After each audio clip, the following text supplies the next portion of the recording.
What's going on, Wired fam? Hope everybody's doing well. It is Wednesday, hump day. Let's see, it is June the 17th. Ready for the live. Who we got with us tonight? Let's see, we got, if you guys don't mind, drop me a hello. Let me know where you're from. We got Mr. Larry Merrick, Aaron Pratt, Josh Sanders. How's it going? Ashley. How's it going, Ashley? I'm thinking that's pronounced Kofi, if I'm correct. Got Buck Chaser. What's going on? Robert Love. Hello. How's it going, Robert? Michael. Hello. How's it going? Hope you guys are doing well. Blake Hawk. How's it going? Welcome. All right. Hope everybody's doing well. I'll say hello as I see more people come in. Anthony Marshall. Hello. Let's see. Week recap. Fishing's good. Got Ronnie Harris. Hello, Ronnie from Carrollton, Georgia. Home of the best barbecue in the world. Phil Pickett. Hello. Pink cup. I got my pink cup. I'm back to the pink cup. I think last week I just had a can. I'm back on my pink cup now. Jonathan Freeman, hello. Eddie Gregg, hello. Yeah, so recap of the week. Previous weeks, I'd seen a lot of fish that were suspended in creek channels, a lot of post-spawn activity, just scattered fish, suspended, open water. Fish weren't really bunched back up yet. And then last week, the light switch flipped. There was a ton of fish on brush and had a really, really, really good time catching a lot of fish back on brush. You guys know me. I like my brush and my docks. So to get fish back off of the post-spawn lull, I guess you could call it. It's not really a lull. I mean, it's a lull for brush piles because they're just kind of out suspended in open water. But you can still catch fish on brush, but they're just not grouped up on it like they are now. I mean, you can find 20, 30 fish on one pile. So a lot of fun. Caught a lot of fish. Had a really good time. Stump bug. That was probably the best color right there. That is moon dust. It's a moon dust stump bug. Can you guys really see that color? It's kind of can't really see it that light. There it is. Kind of a clear silver with a silver flake in it. Really, really good color.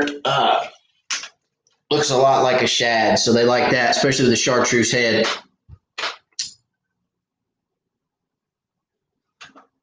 But yeah, that's probably my best color. 15 to, probably deeper than that. Most of my fish came out of 18 to 25 feet. Main river stuff, main channel. Really did not catch a whole lot in the creeks. I did go back in the creeks a little bit, looked at some docks and some marinas and things that were back in the creeks, but didn't really catch a whole lot, see a whole lot back in there. And like I said, the open water fish are kind of bunching back up on brush, so didn't really see a whole lot in open water. A lot of bait, but fish were tight to brush. And of course, this last weekend was high pressure days, bluebird days. They can be tough.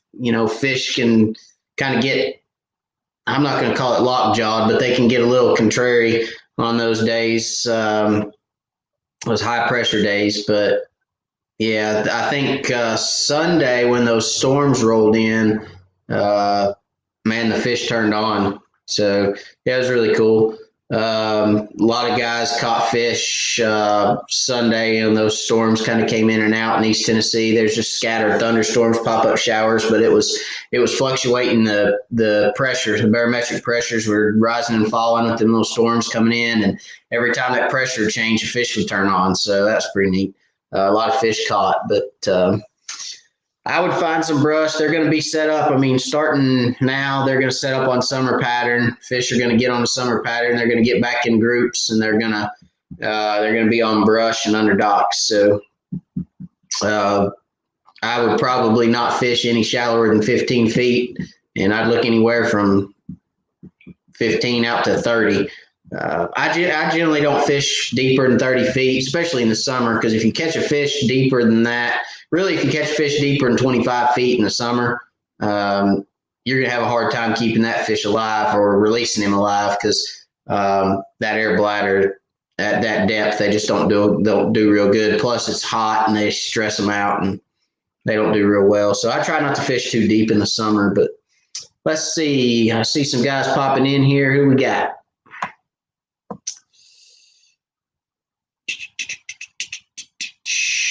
Sid Lewis, hello. William Pettiford, welcome, sir. Glad to see you this week. He says, hey, Matt, and hey, the Wired family. Hello, William. Let's see, we got a couple questions coming in. Let's go ahead and start answering a few questions as you guys. I'll try to stay a little closer to kept up if I can.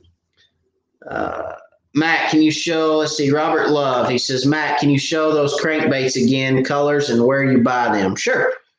I got one right here and a couple behind me, so I'll show this one first. That is an Arky 220. That is the Fire Tiger Crawl, green, yellow, and orange. That's one of my favorite colors. And then I do like natural crankbaits as well, like clear water in East Tennessee, so I like natural colors. That is a very good color for me, and I'm sorry, I don't know what they call it, but that's a good color in the Arky. And then this is Mad Cow. That's also a good color. That's Mad Cow in the 220. So, they say dives 2 to 6 feet right here. Arky dives 2 to 6 feet. They will dive deeper than that with a 2 ounce weight, 2 ounce inline weight in front of them. They'll dive as deep as you want them to dive, because that 2 ounce weight is what you're setting, and it's just running behind that 2 ounce weight. So, I buy those from Arky Jigs directly from them. If you go to their website, you can order them online. That's the best place I found to buy them. That's where you can actually get all the colors. So, if you go to their website, you can look at all their colors and all their different baits. They've got a 330, which is, the Bandit 300 size, if you will. But I like that 220. I like that smaller size, that right there. I prefer that over the larger crankbait. That's just me. It's personal preference. I don't think it has an effect really on fish. Sometimes they want the larger crankbait. Sometimes they want the smaller crankbait. The smaller crankbait has a tighter wobble. It doesn't have as big of a wobble. So it just kind of depends on what they want for the day. But I have all of it in my box. That's my go-to is the 220, the smaller one.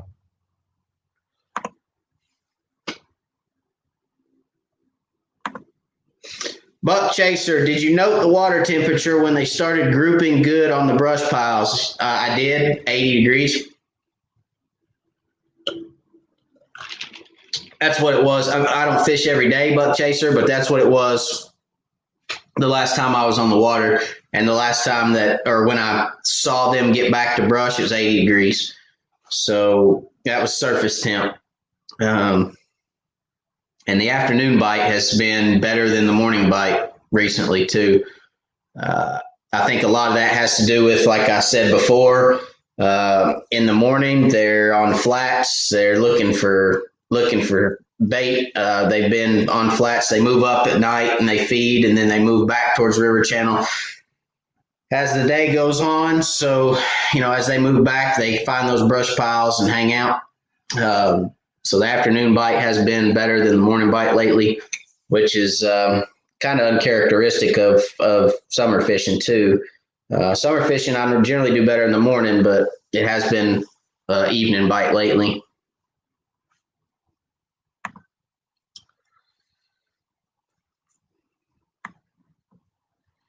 Mike Davis, hello from Abilene. Hello, Mike. Big O, hello, Wired family from Clarks Hill Lake, Georgia. Clarks Hill, I got to get down to that lake. I know y'all got some big old fish down there. Maybe that's why you got big old crappie in Clarks Hill, from what I understand. I got to get down there and fish at some point.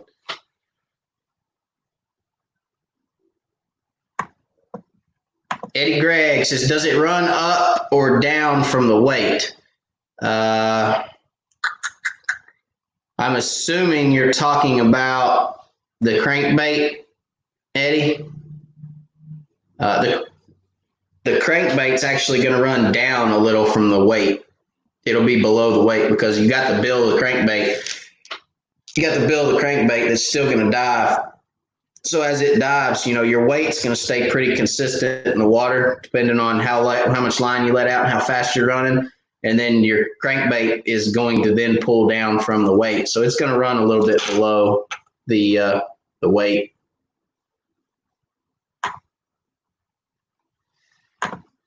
Michael Lawrence. Hello, Matt from Greensboro, North Carolina. Hello, sir. Thanks for joining us tonight. Ronnie Harris, when and how far out do you throw marker with transducer on stern with side imaging?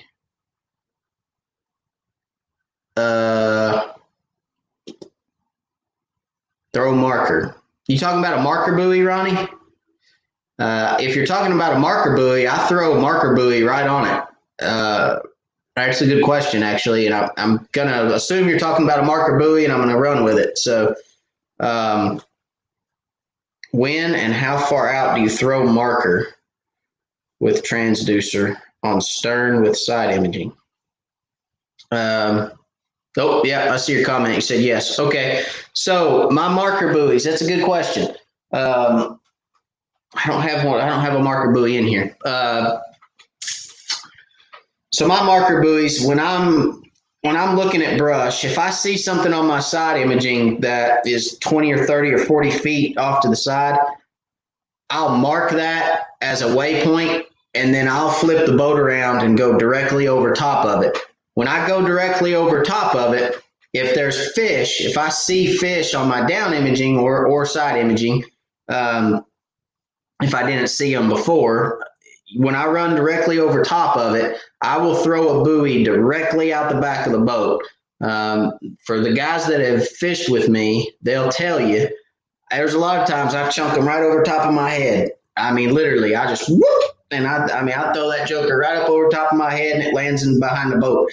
And when I throw that buoy, I'll throw that buoy as soon as I see the structure come onto the screen. So if I'm looking at my side imaging, which everybody knows side imaging runs top to bottom, let's say my hand is the brush file, I'm throwing that buoy now. When I see that hand come on the screen, I'm throwing that buoy out, because that means that if that brush pile has just come onto the screen, the transducer is directly over top of it. So that's where I throw my buoys. I don't think it affects the fish much. I have seen days where it can startle the fish if you throw it in just the right place. But I've also watched them come right back to it. And I've done that with live scope. So I've stood up on the front of the boat with live scope and actually thrown a buoy into a brush pile. 9 times out of 10, they won't move. The one time they will move, they'll move off the brush pile 2 or 3 feet, and then they'll come right back after the buoy settles. So I've never seen them actually run from the buoy, but not to say it won't happen. Very good question, though. Anthony Marshall, what brand hair jigs do you use and what colors?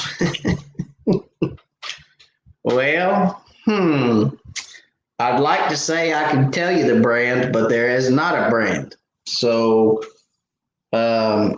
I don't want to say that's kind of a secret weapon because it's not. I mean, there's no secrets in fishing, and there's really no weapons in fishing either. I mean, to be honest about it, but you find active fish and put a bait in front of them, they're going to eat it. But yeah, the hair jigs that I use are actually a hair jig that I came across through one of my buddies. And there's a guy that, to be honest, he's an old retired guy and he just sits around, doesn't have anything to do, and ties a bunch of hair jigs. And it's the craziest thing, actually, Anthony, because he ties them out of the craziest stuff. I mean, he ties them out of Halloween masks and plastic flags and all kinds of weird stuff.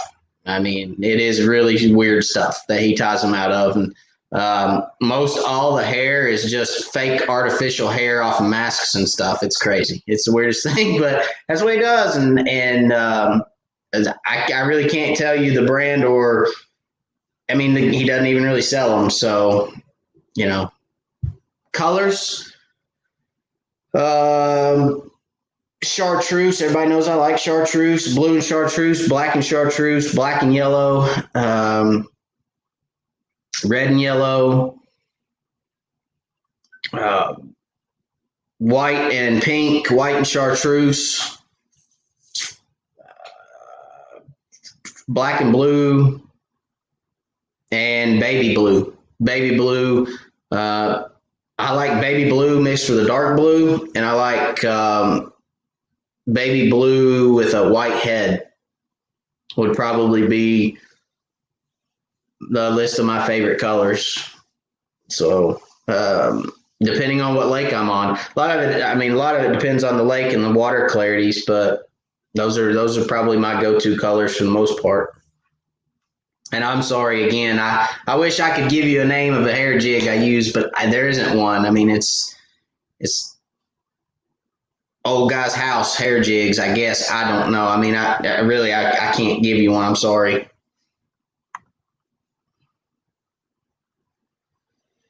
Buck Chaser, what is your favorite bonehead bait for dock shooting? My favorite bonehead bait for anything is the stump bug, hands down. I think the stump bug is universal. It's a good bait from Bonehead. They really do have a really, really good bait with it.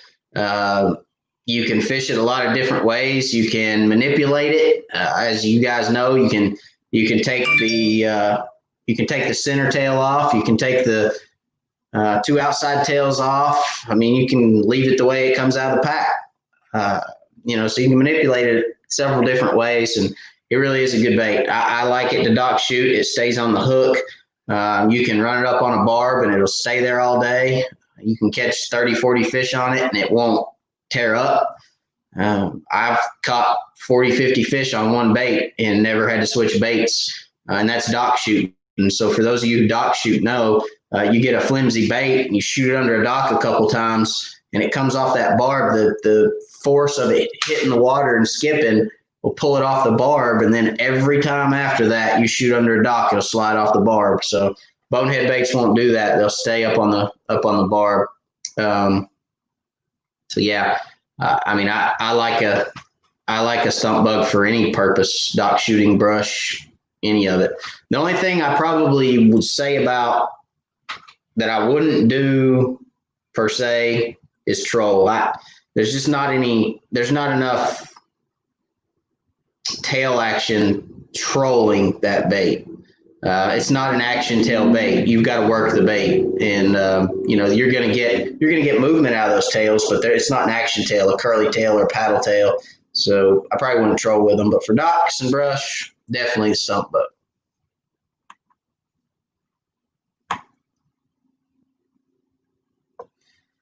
Larry, did you get a chance to look at the new Navionics feature? No, I did not, Larry. I'm sorry. I had to work today. By the time I got off work, came home, ate dinner, spent some time with my kids, and came and saw y'all. So I did not get a chance to look at that. I apologize. I will look at it. Larry sent me a message, and I saw your message with a Navionics link in it that says something about shading now available for Navionics USA. I'm pretty sure they already had shading, Larry, but yeah, I'll take a look at it and see. And we'll talk about it next week. I apologize.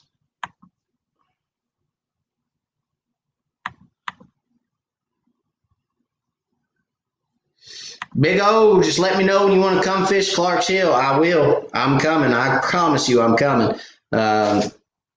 There's a lot of big fish in Clark's Hill for sure. So I'm going to come to Clark's Hill at some point, probably here in the near future, but I will let you know for sure. I'm going to back up just a minute, guys. I'm sorry. Let's see. Where'd Anthony's comment go? Hair jigs.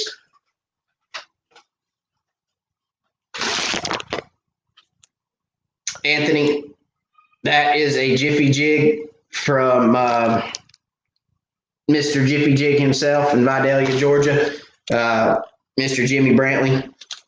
That's the best of both worlds right there. You got the marabou tail and the plastic body. So those are good jigs. They're not necessarily a hair jig because they have the plastic, but they are good jigs. So you can check them out. And they've got every color under the sun, too. I can't tell you how many colors they have. More than you can count. Eddie Gregg, the black area on both sides of the transducer. I know it is the water. What I want to know is how far in feet is it on both sides? It varies, Eddie. So let me try to explain kind of what you're looking at, and maybe it'll help. Let me find something. Find a sheet of paper.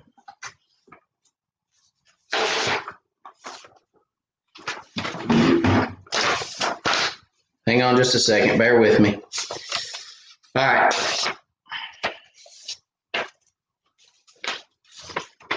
I'm going to make an attempt at this. We'll see how it works. All right. I'm going to look through this at you guys. The top of that paper, Eddie, okay? Top of that paper is your boat, okay? So your boat is right here, okay? This is your transducer right here, all right? Now, the black area, okay, is going to be different as far as the, let me go back. The transducer shoots a cone down, okay? It's not straight down. It shoots a cone, just like this, an angle. So if right here is 5 feet, okay, the black area that you're looking at is going to be less than down here in 25 feet. Okay, so if you're in 5 feet of water, you may be looking at, you know, from your boat, which is here, the center point. Move out here where you guys can see my finger. If you come down 5 feet, this area right here may be 15 from side to side in the black area. But if you come down from here and you come down 25 feet, you may be looking 25 feet this way and 25 feet this way. So this may be 50 feet in the black area. All right. So generally on most of your side imaging units, you're going to see black area, and you're going to see where the black area right here, where the black area turns into rather orange or gray or blue or whatever it is, bottom that you have, whatever color your bottom is, where the black meets that, there should be a foot, whether it be 10 foot, 20 foot, 30 foot. You should be able to see, because it's going to be 0 and then 10 and then 20 feet left and right. So you may see 0 here, and then you'll see black area at 10, black area at 20, and then blue. And then you'll see the same thing on this side, 10 feet black, 20 feet black, and then blue. So you know you've got 20 feet that you're looking at on either side of the boat. So you got 20 feet on this side, 20 feet on this side. So together, you've got 40 feet that you're covering with that cone that comes down from your transducer, okay? So to answer your question, the black area is going to be larger when you're in deeper water. So the deeper you are, the more area you're covering with your cone that comes out of your transducer. So I hope that helps. Hope that explains that. Hope that makes sense. That's the best way I know to explain it. And like I said, I hope it makes sense. If it does, let me know. If it doesn't, let me know.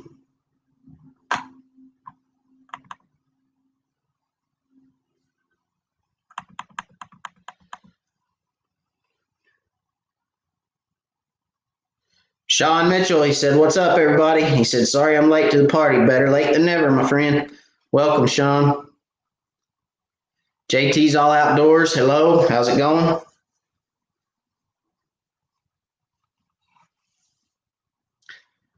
Bob says, "Good evening, Matt. Timpson, Notchy Creek, 79. Below Chilhowie, 59. Does this mean in different areas there are fish pre-spawn, spawn, and post-spawn?" Could be, yeah. Yep, very well could be, Bob. Like I said, I think last week, maybe it was the week before. I'm not sure. All my weeks are running together now, guys. Like I mentioned in some live sometime within the last couple of weeks, fish will spawn at different times throughout the lake. So, down around the dams where it's deeper, water may be cooler. Fish may spawn 2, 3 weeks, 4 weeks later. Then way up in the river where the average depth's 5 feet, because that water is going to warm up quicker. Unless you're on the clinch, and then the closer you get to Norris, the colder it's going to get. But it just all depends, what the water temps are and what the average depth of the lake is. And a lot of it has to do with whether you're on the east or west side of the lake. Areas north or south side of the lake, excuse me. North and south, they're going to get different amounts of sun. The more sun that the north side of the lake gets, it warms up quicker. So, fish may spawn on the north side of the lake faster than on the south side of the lake. It just depends.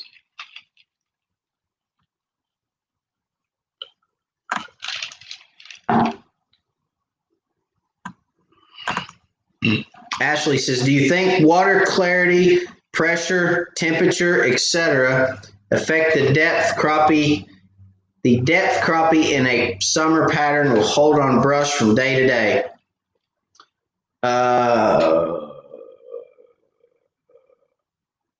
Pressure. I don't think pressure is going to affect them. Temperature could affect fish, yeah. And clarity, yes, could affect fish. But I don't believe that those three things, Ashley, will affect fish, yes, but it will not affect the brush that they hold on. Because generally in the summer, you're finding fish in deeper water. So, and they're generally suspended in the water column. They'll rather be in the top of the brush, in the middle of the brush, in the bottom of the brush, or above the brush. I mean, you're going to find them suspended in the water column. So let's couple scenarios for you. Let's say it's a really, really clear day with a really, really high sun, bright bluebird day, where you may catch them they may be down at 20 feet that day. Okay, let's take the next day, for instance. Let's say it's, a cloudy day, low pressure. They may be at 12 feet the next day because there's clouds in the sky. It's not as bright, yada, yada, yada. Okay. Water clarity is going to affect light penetration. So if the water is very clear, the light penetration may get down to 12 feet and they may sit at 12 feet. If it's really muddy, fish will move up shallower because they are trying to get that amount of visibility that they're looking for. So they will move up in the water column. So where if it, you go out, it's clear, nice clear water, you fish, you catch them in 12 feet. The next day it rains 3 inches. The next day you go out, everything's gotten muddy.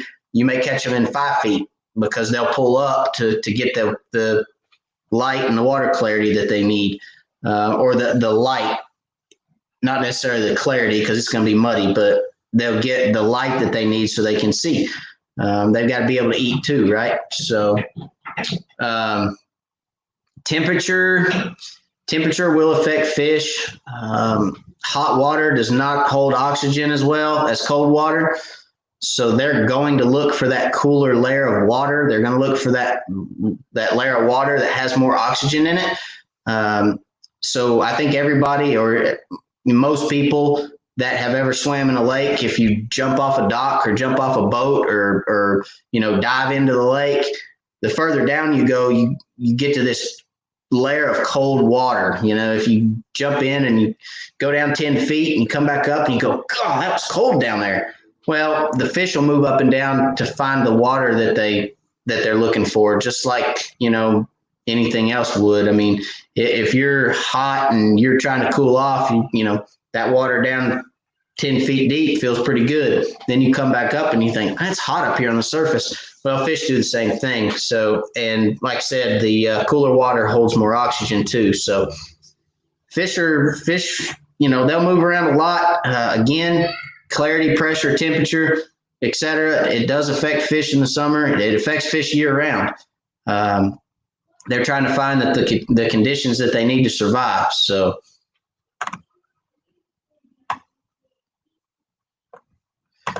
Phil Pickett, I really like the stump bug, but I have a lot of trouble with line twist. What do you think I might be doing wrong?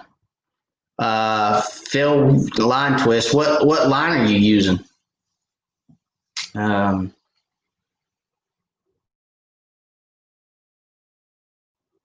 Stump bug is causing any line twist.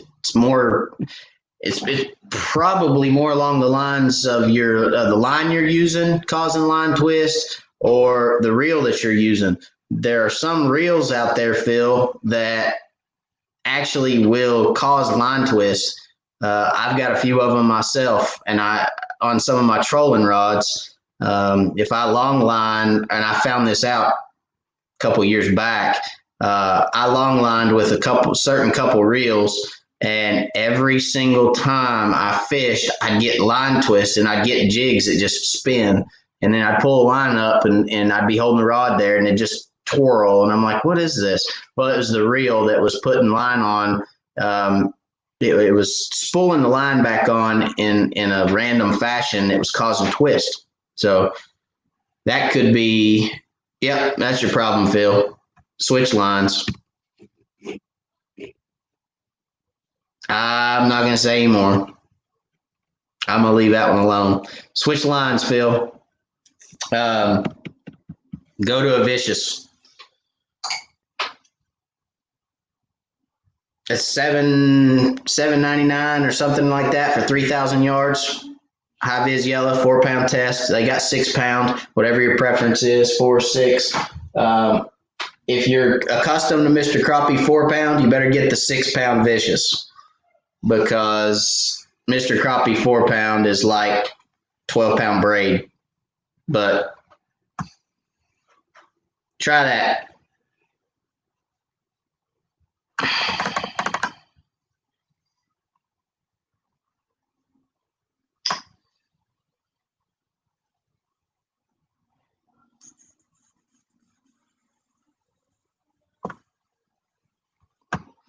Michael asks, do you have any trouble with Panoptix losing signal at your Garmin unit? Every once in a while, Michael, yeah.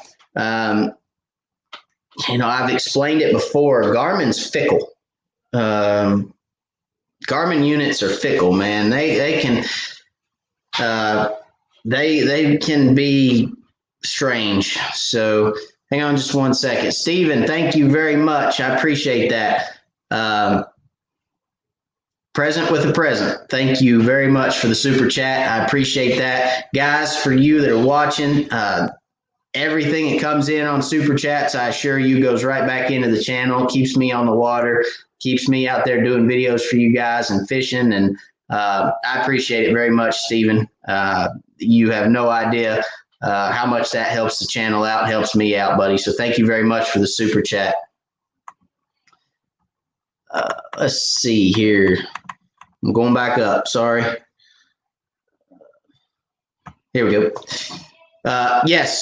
So to go back, Michael, Panoptix, it will lose signal from time to time. You just have to kind of work through it. A lot of times, if you turn the unit off, turn it back on, it'll jump back on. It's just kind of something that I don't know if it's something they just don't talk and it says, okay, I need to drop that signal, drop that transducer or whatnot. But it happened to me probably. I've had I've had live scope now for, I don't know, a year or better, and it's happened 2 or 3 times. But it always comes right back. I just turn the unit off, turn it back on. I have been playing with, I got a ghost tree a couple times.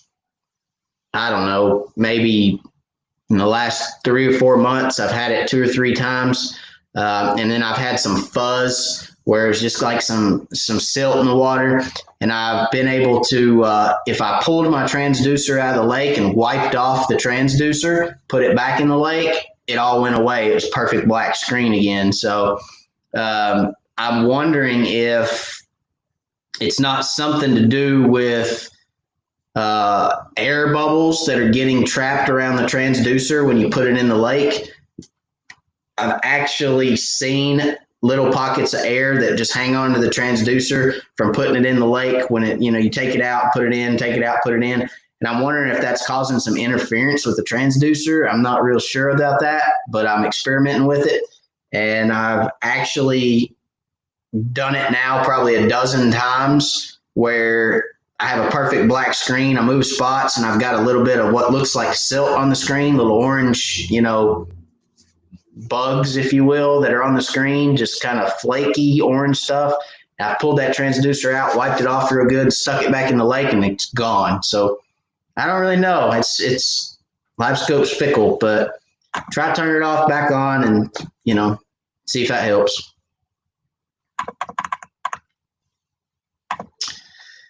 Eddie Gregg, do you think Douglas has a thermocline? Yes, sirree. Douglas does have a thermocline, without a shadow of a doubt. I've seen it. I see it every year.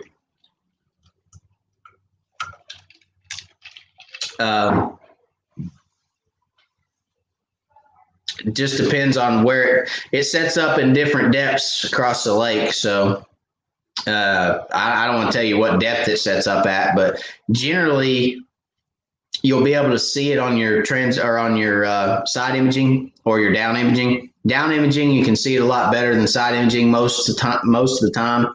But what you'll see is a nice clear screen, and then you'll get down to 20 or 22 feet, wherever it sets up at, and it'll just kind of get fuzzy. It just kind of gets where it's like snow, if you will, on the screen, and it just kind of gets kind of like that orange I was talking about, just gets snowy and blurry, and that's your thermocline. So I think I saw another, Phil Pickett.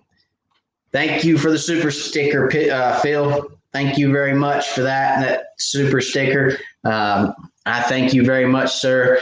That will definitely help us out. So I appreciate you very much. And I cannot see the super stickers tonight. I wish I could, but I apologize. I don't have my other computer with me, so I can't see them. For some reason, when on StreamYard, they don't show me the sticker. I wish I could see it, but I'll go back and look at it, Phil. I promise you I will. Thank you very much for that.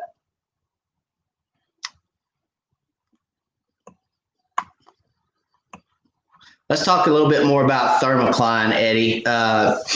Lakes that I typically see thermoclines on year over year, Douglas is one of them, Tellico is one of them. I don't fish Cherokee a whole lot in the summer. The time that I was on Cherokee, I did not see a thermocline, but I'm sure there's one. I'm sure it does set up thermocline at some point in time. Chickamauga, I have not seen a thermocline on Chickamauga. Chickamauga is a shallower reservoir compared to some. Watts Bar, I have not seen a thermocline on Watts Bar, come to think of it, that I can remember. So I'm trying to think back. No, I don't think I've seen one on Watts Bar. Fort Loudon, I've seen one, but that could just be crap in the water on Fort Loudon. It's so dirty. Who knows? Fort Nasty, if you will. But definitely Telco and Douglas set up thermocline for sure.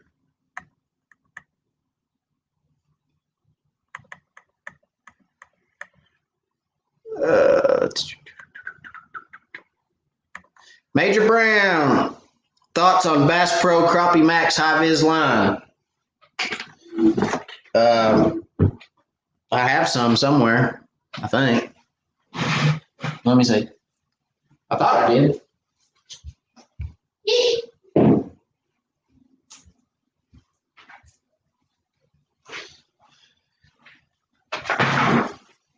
Right there. That's the Crappie Max Super Viz Bass Pro Shop. My thought is, Major, it's a good trolling line. It's a good backing line if you're going to back braid. It's reasonably priced, and yeah, that's about all I use it for.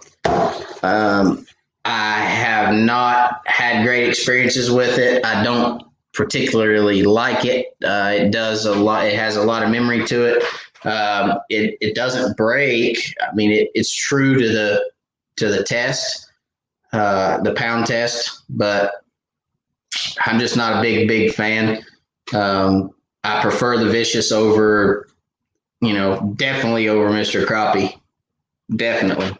But the Crappie Max I will use. I just keep it spider rig rods, trolling rods, backing for braid, things of that nature. I'll use it for, but that's about all I use it for, Major.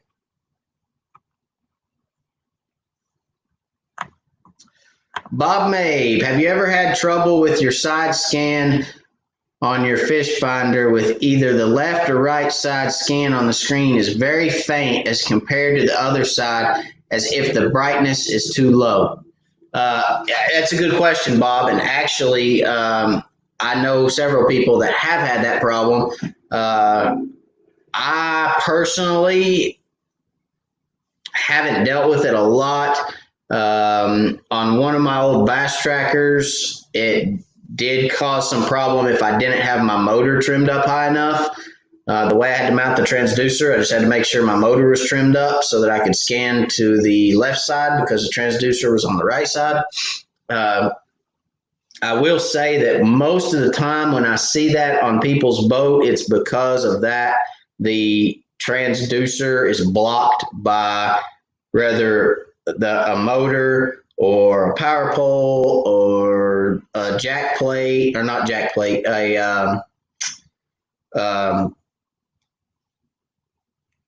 trim plate or something of that nature. Something is back there blocking that transducer, or you have a bad transducer. So if the crystals in the transducer go out on that side, then that'll give you a picture, or a very, very faint, dull picture. Each transducer, Bob, has so many crystals, depending on brand and what transducer you're running. It has individual crystals in that transducer, and if some of those crystals go dead, then you can get a bad return, or a light return, ghost return, I like to call it, because you're just not seeing everything. You're just very faint ghost images. So I would make absolute sure that your transducer is not blocked in any way, shape, form, or fashion. Okay. And if it's not, and you're 100% certain it's not, then I would start looking at, could it be the transducer? Could it be the crystals in the transducer? Generally, it's transducer related, not unit related. I have not seen a whole lot of units that have been messed up because in showing that image, most everything I've seen is transducer related. Without seeing the boat, that'd be hard for me to say, really, Bob. But that would be where I'd start. Creek water's running late. Good evening, everybody. Good evening, Creek Water Crappie Company. Welcome.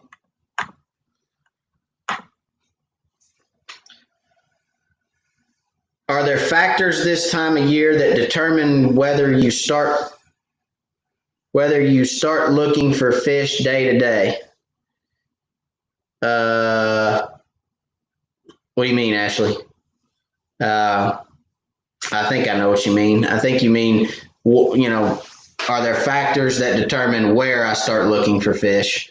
Right? I think, yeah, we're going to go with that.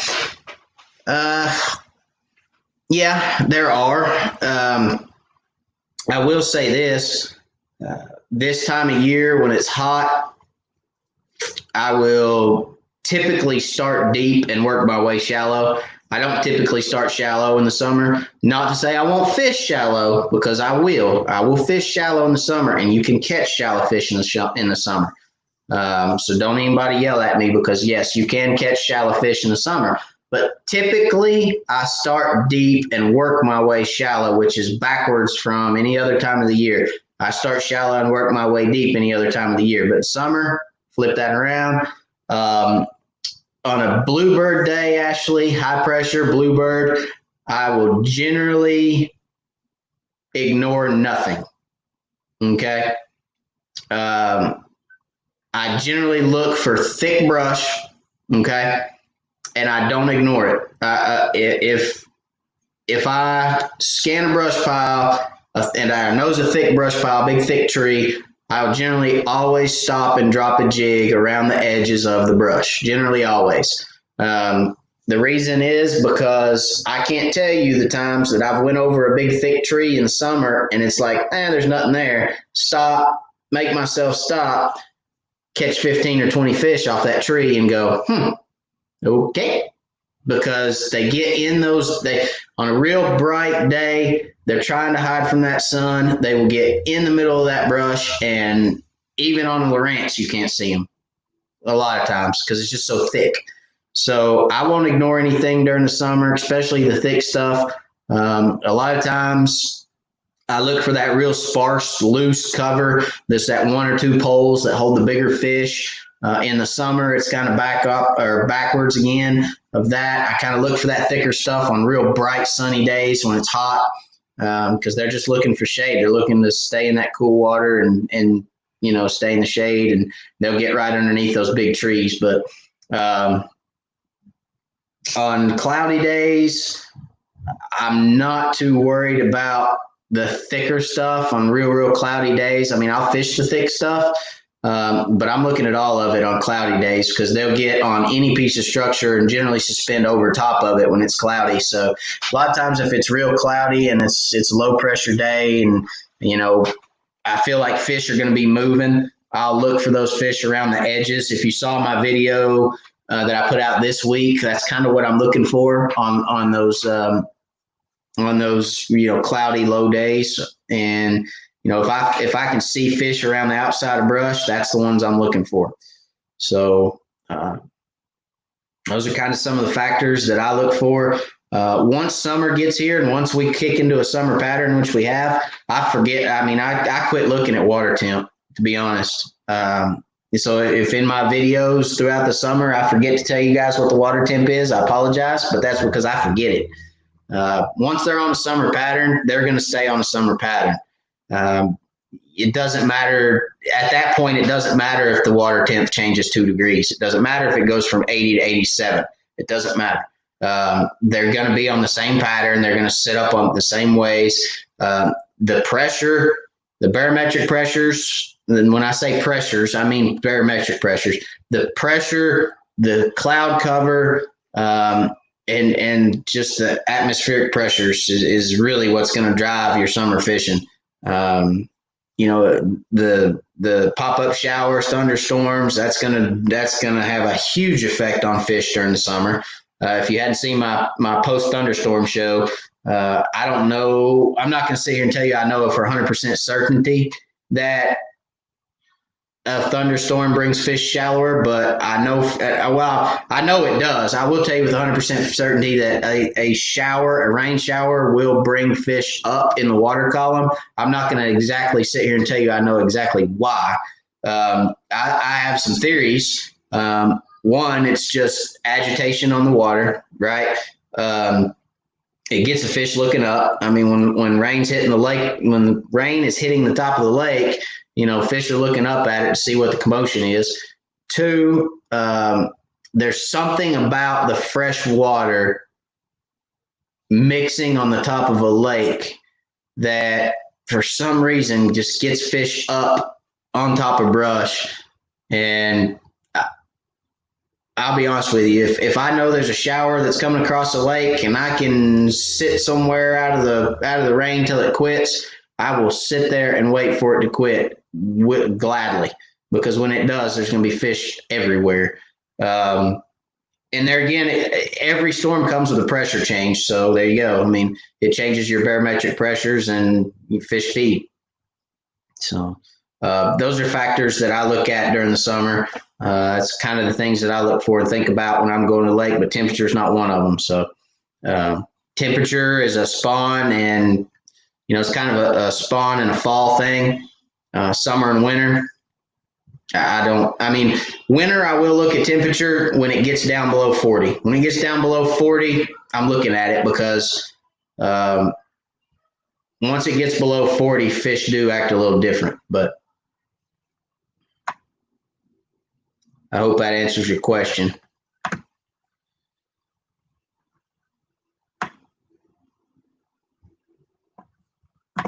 Larry Merrick, no problem on Navionics. When you use lumber to make a brush pile, does the cement have enough grip, or do you put nails in it? Now, it grips it fine, Larry. I don't put any extra nails or anything in mine, and I haven't had any issues with it pulling out. So I'd say you'd be fine.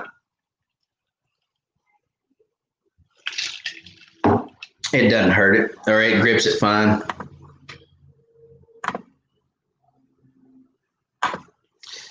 Mike Davis, when you're fishing summer pattern and you're fishing a consistent depth, example 18 to 20 feet of water, and the fish are turned off, will you continue to search that depth or change your strategy?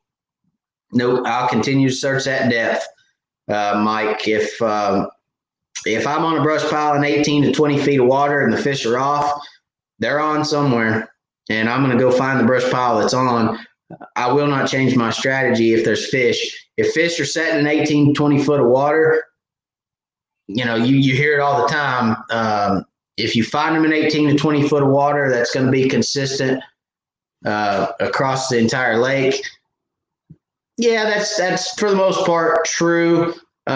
You will find fish in different depths. I have fished from 3 feet to 30 feet in the same day and caught fish, but just because fish aren't active on one pile or two piles or even three piles, I'm not going to change. If I continue to find fish in that 18 to 20 foot of water, eventually you're going to find a brush pile that's got active fish on it.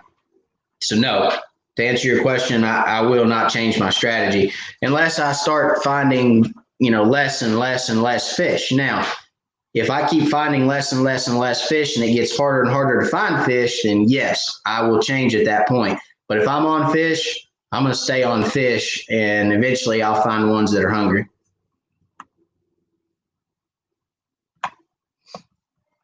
Major Brown, ordered some Lightwire hooks, and they are awesome. Well made and sharp hooks. Thank you.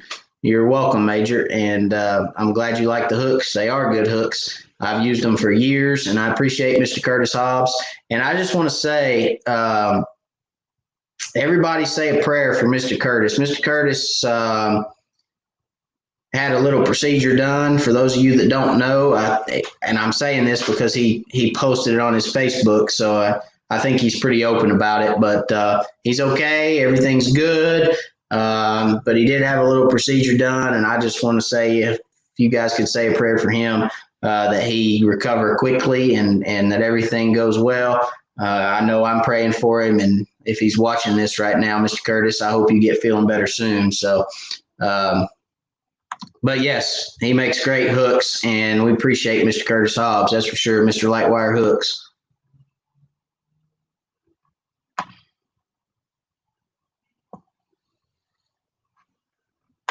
Ashley, i.e. bridges, brush, marinas. That goes back to your other question, I believe. Bridges, brush, marinas. I'll fish all. Well, I'm not a big bridge fisherman, Ashley. In my experience, bridges, man, fish get cantankerous on bridges. I found bridges with 1,000 fish on them, legitimately 1,000 fish. And you can get one to bite, and it's just like, nah. So, and then there's some bridges that, you go to. From my experience, the fish have to have the right conditions on bridges to be active. And by conditions, I mean currents, winds. I mean, they really have to have kind of a perfect scenario. And for those that have ever fished Gunnersville, would probably be able to explain that a lot better than I. You've got to have, I mean, it's so bad at Gunnersville that people literally set their watch to when they're going to catch fish. You can sit on a bridge and look at fish on live scope and not get them to bite. And then they'll turn the water on. You can set your watch to 5 or 7 minutes or whatever it is they set them to. I don't know. But literally set your watch to it when the fish are going to start feeding. And that's a lot of what I have experienced on bridges, is that you've got to have the right conditions to get, be successful off bridges. So I don't fish bridges very often because I'm not trying to time it that close. I'd rather find brush or docks that have active fish on them. So.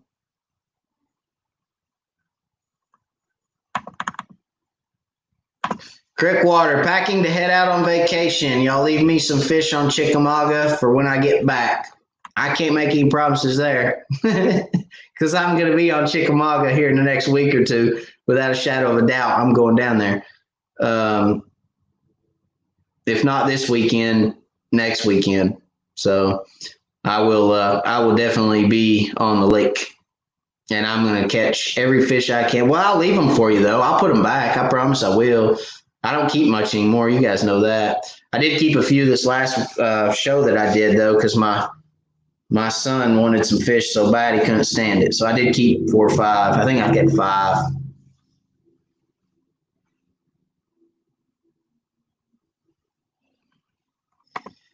Kipwright, fish here start stacking up in cover mid-morning. Early bite has been slow. Once the sun gets up, they pile into cover and bam, game on. Yep. I've seen that a lot down here too, Kip. It's getting better though. And as summer progresses and, waters get a little warmer, that'll start changing. The early bite will get better and better and better. As the summer goes on. So it'll be, early morning and late evening will get better and better.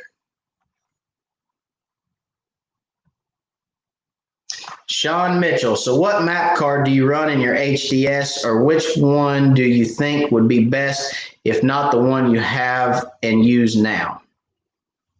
Well, Shawn, I have a card in my HDS, but it's an older card. It is a Navionics card. You cannot run a Lake Master card in a Lowrance unit. So I do run Navionics, or you can't in the Gen 1 HDS.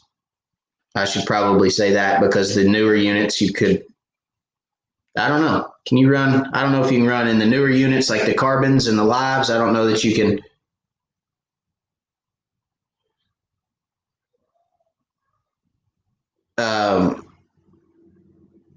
Sorry.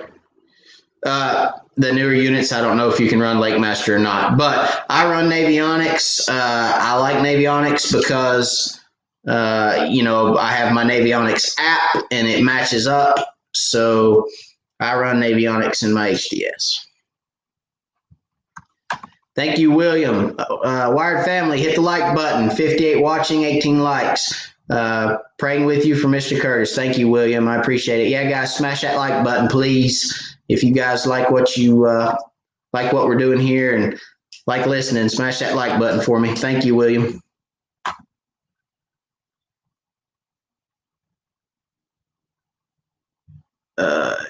Eddie, I passed a question up, Eddie says. Which question, Eddie? I'm going back up. Sorry. Which one, Eddie?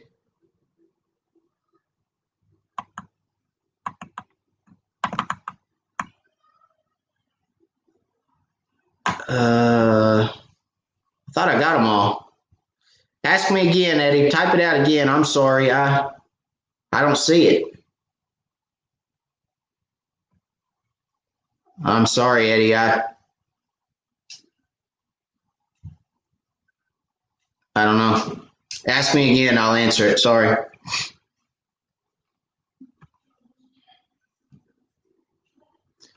Mike Davis, I know you like to fish with 1/32 head, so on windy conditions, will you add a split shot, or does that ruin the whole idea of the rate of fall of your jig?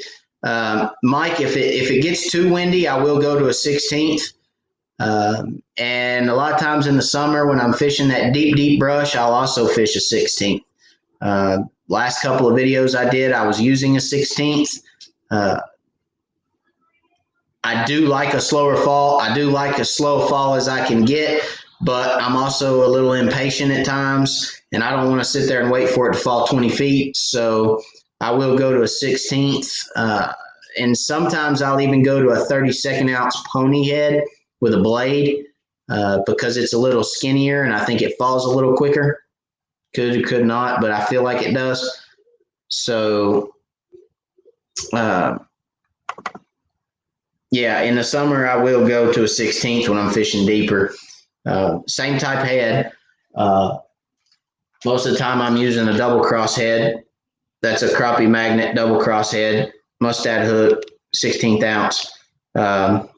Those are unpainted. Everybody knows I powder paint my jig heads. I do get some from them that are chartreuse, but then I get unpainted as well, so I can powder paint them. And I'll powder paint them whatever color I want to use, whether it be chartreuse, red, pink, white. I mix it up a little bit here and there, but for the most part, I use a chartreuse head.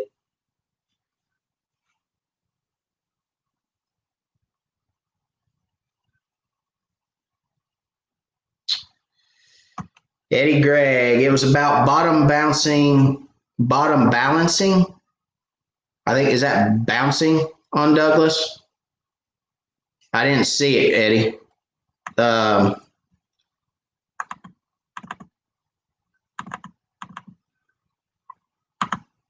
I don't see it, Eddie. I'm sorry. I'm going back and look. I went all the way back to the top a second ago and I didn't see it.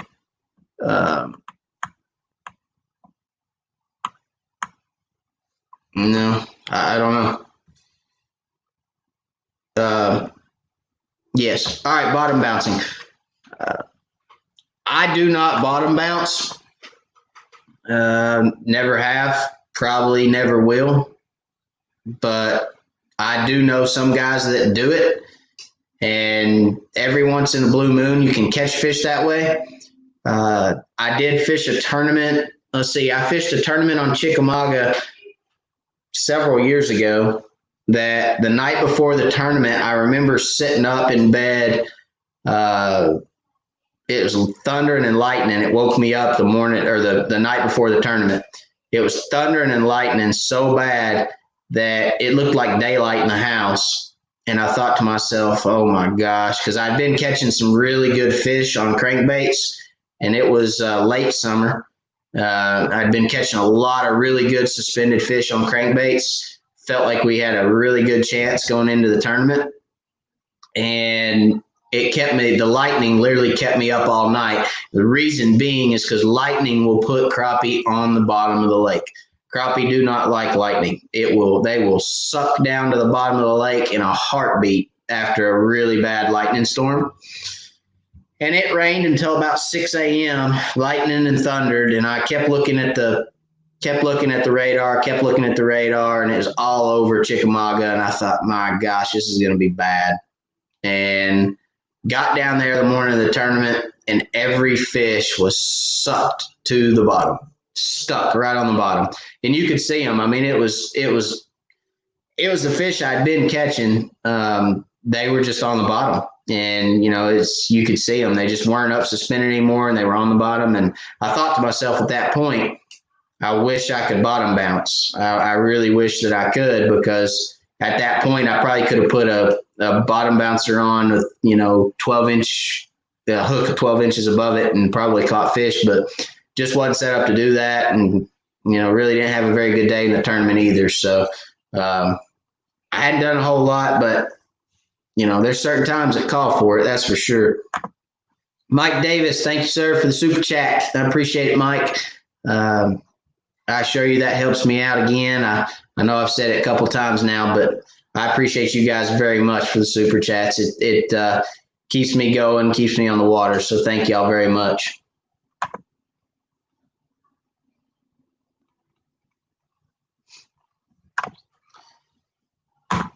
All right. The reason I ask is that the tires they put in is close to the bottom.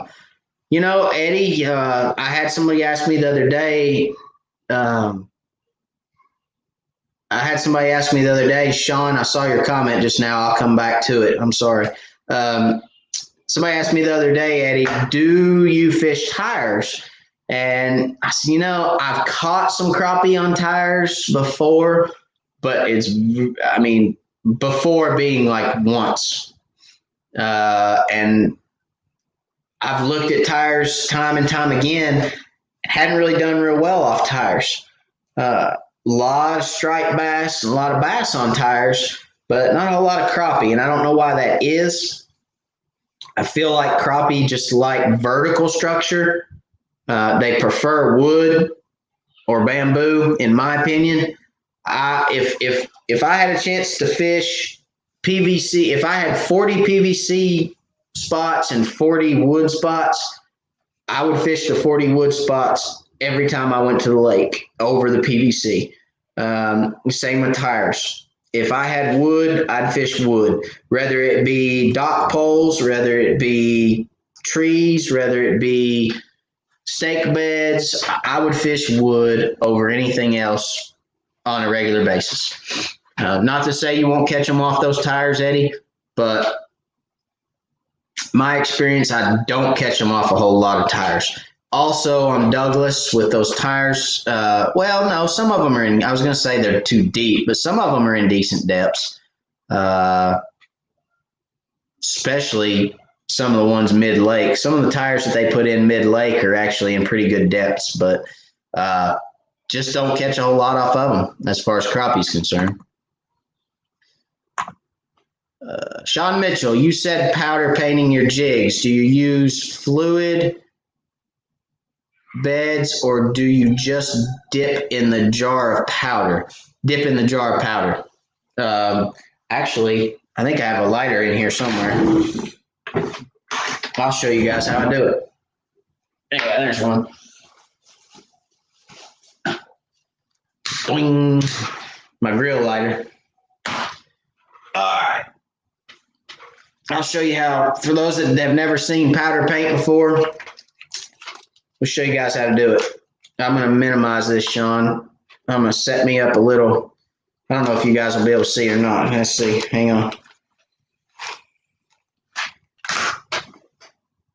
Where's my powder paint? There it is. Doing. Oh, you guys can't see that. Hang on.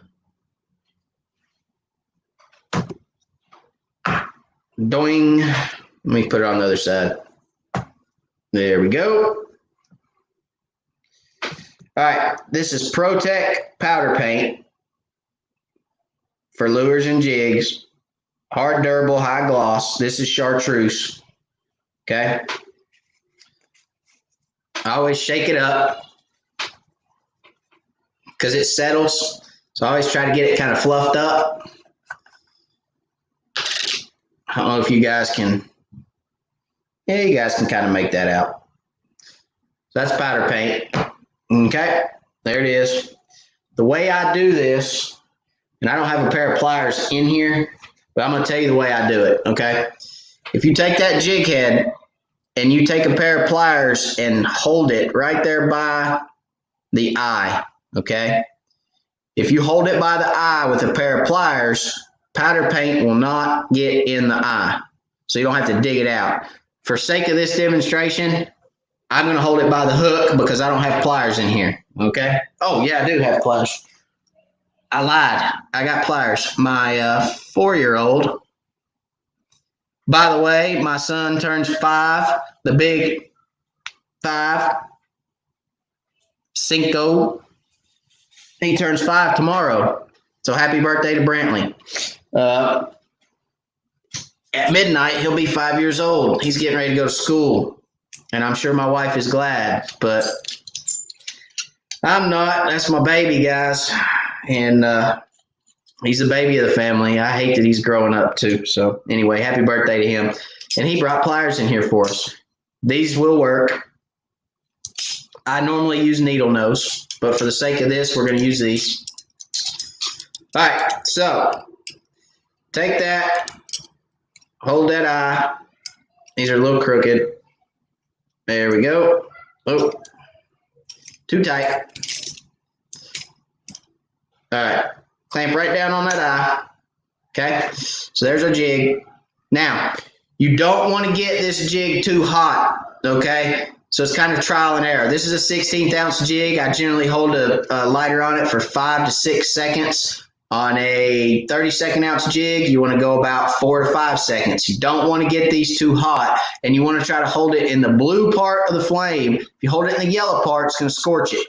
And if you get it too hot, when you dip it, it's going to melt that paint. It's going to bubble. It's going to brown it. It's going to look kind of nasty. So to get a good paint, you want to hold in the fire and then the blue of the flame 5 to 6 seconds. Okay, so 1, 2, 3, 4, 5, 6. All right, then you just take it, you dip it in there, pull it out, you shake it off a little bit, get all that off there, and there's your jig, ready to rock. Okay, open this up. Eyes clean, jig chartreuse all the way around. Ready to rock and roll. Ready to hit the lake. It's that simple. This stuff right here is fairly cheap. I think it's $8 or $9 a little can. I've had that for 5 or 6 years. I can't tell you how many jigs I've dipped in it, and it's only a quarter of the way gone. You can see where it's at right there. Maybe a quarter of the can gone. So I've dipped thousands and thousands of jigs in that. It'll last you a lifetime, guys, as long as you keep it inside and keep it dry. So it's that simple to paint them. Set it aside, let it dry. That's ready to go. It's not hot anymore. As you can see, I hold it. It cools off pretty quick. And once it's cool, it's on there, guys. That paint will not come off. The only thing that'll knock that paint off is shooting it into a dock. You shoot that into a dock, and it will knock it off. But at that point, So anyway, that's powder paint. I hope that helps for those that had never powder painted.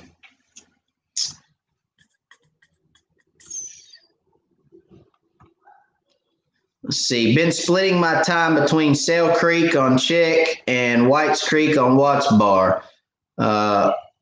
White looks like it has a lot more deep water. Should I concentrate more there for the summer? Not necessarily, Larry. Chickamauga is kind of the exception to the summer rule, buddy. I think, didn't you and I fish down there in the summer? When we fished on our video? I mean, you know, Chickamauga is kind of the exception to the rule. So they'll stay shallow on Chickamauga year round. That's because Chickamauga is just a shallow reservoir. They don't really have much choice but to stay shallow, especially a lot of areas on Chickamauga. There's no real deep water for them to go to. So Whites Creek is a great area. There's a lot of brush in Whites Creek. There's a lot of fish in Whites Creek. And yes, there is deeper water in Whites Creek. So, you know, either or would be good, Larry, to be honest with you. If I had to pick Whites Creek or Sail Creek, I'd go to Whites Creek just because it's bigger. There's more area. There's more brush. That's just me, but happy birthday to your son. Thank you, Phil. I appreciate it. Yep. And happy Father's Day. It'll be after Father's Day the next time we do a live. So happy Father's Day to all the fathers out there for this weekend. Hope everybody's doing stuff and getting together or hanging out with the kids, getting together with the family. Happy Father's Day to all the fathers. And we are going to actually be camping on the lake this weekend. So do a little camping, a little fishing, a little boat riding, a little, s'moring and grilling. And I might take a fryer with me and fry some fish. I don't know. We'll figure it out as we go. But we're camping this weekend. So looking forward to that. It's supposed to be a nice weekend. It's going to be a little warm, which is okay because we're on the lake. We'll get hot and jump in the lake. So looking forward to that. But happy Father's Day to all the fathers.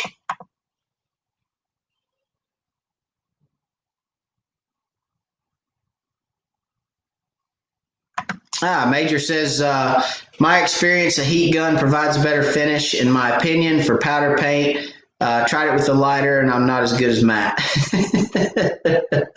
Well, you can use a heat gun, Major. That's exactly. I mean, you just try to heat it up so the paint sticks. Again, I wish I could get that to get a better image of it. It's so bright, though. You can't really. It's weird. Chartreuse is so bright it reflects weird in the screen for some reason.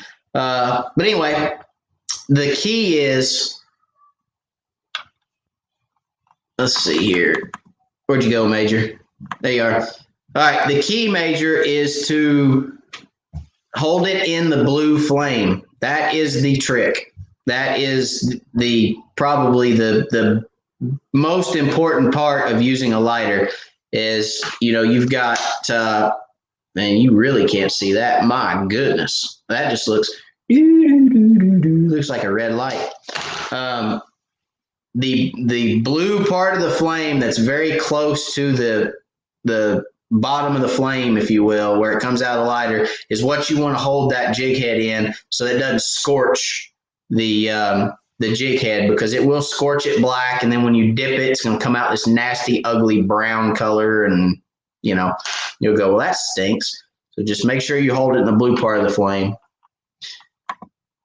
Shawn, thank you for the super chat, man. Really appreciate all your info, man. As always, keep going, you hero. Keep doing, you hero. Thank you, Shawn. I appreciate it. I don't know about a hero, but I appreciate it very much. For those that hadn't seen the fish that Shawn and I caught when we caught some nice fish, and we had a really great time on our trip. So, Shawn, thank you very much. I appreciate it, buddy. And we got to go fishing again. So let me know when you're ready, and we'll do it again, buddy. Larry Merrick, thank you for the super chat, Larry. I appreciate that very much. That is a blessing to me, and I appreciate it very, very much from you and Shawn both. Thank y'all.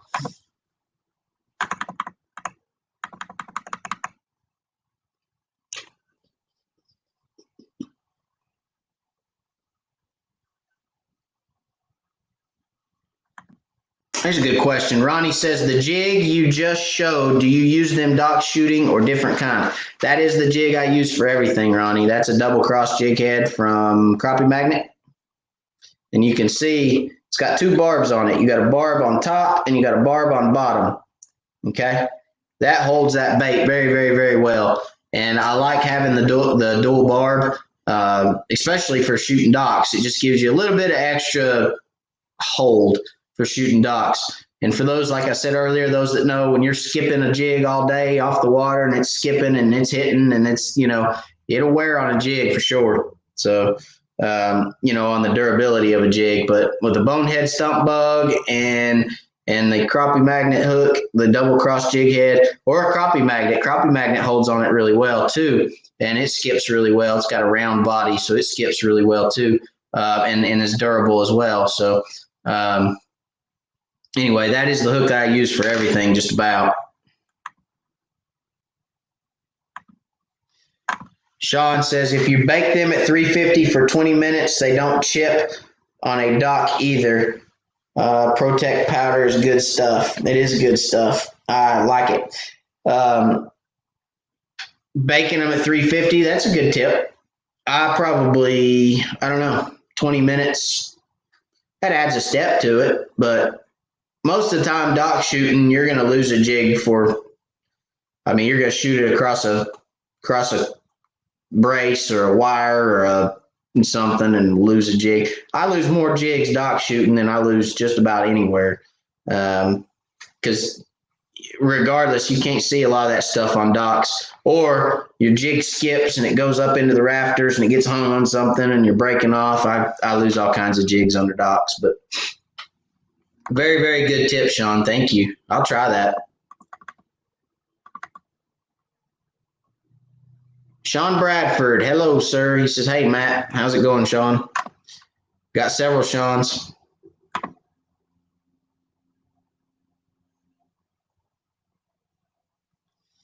Sean says he uses a Wagner and a fluid bed. That's pretty cool.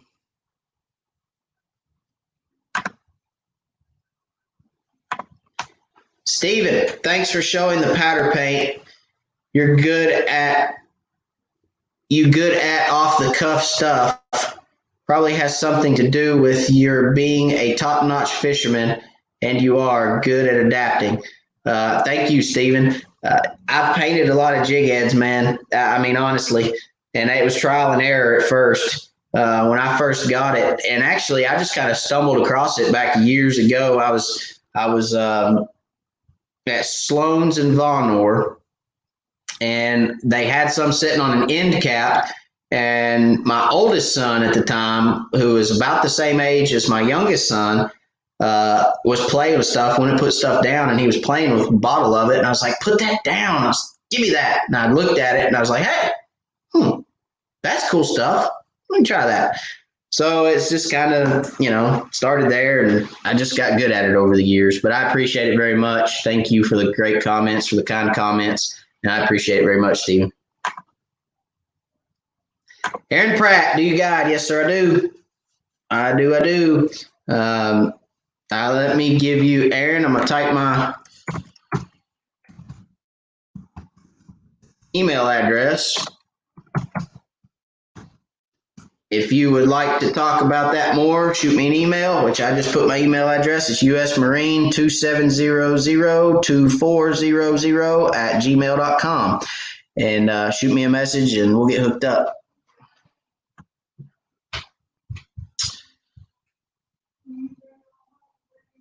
Sean said, don't do it in your wife's oven, Matt. Use a cheap toaster oven. Don't do it does it stink? Hey, speaking of my wife, you guys want to see my wife? Yeah. Come here. That got her gone real quick. She was standing at the door at my office looking at me. That's funny. She ran for the hills, guys. She don't want to be on live. Come here, honey. She ain't coming back. That's pretty good. All right, I won't do it in the wife's toaster oven. I promise, or in the wife's oven. I'll do it in the toaster oven. But thank you. William, good night. You're very welcome for the info, and you're welcome for the service. Thank you for acknowledging that, William. You do every week, and I appreciate it, buddy. Thank you very much. And good night. God bless.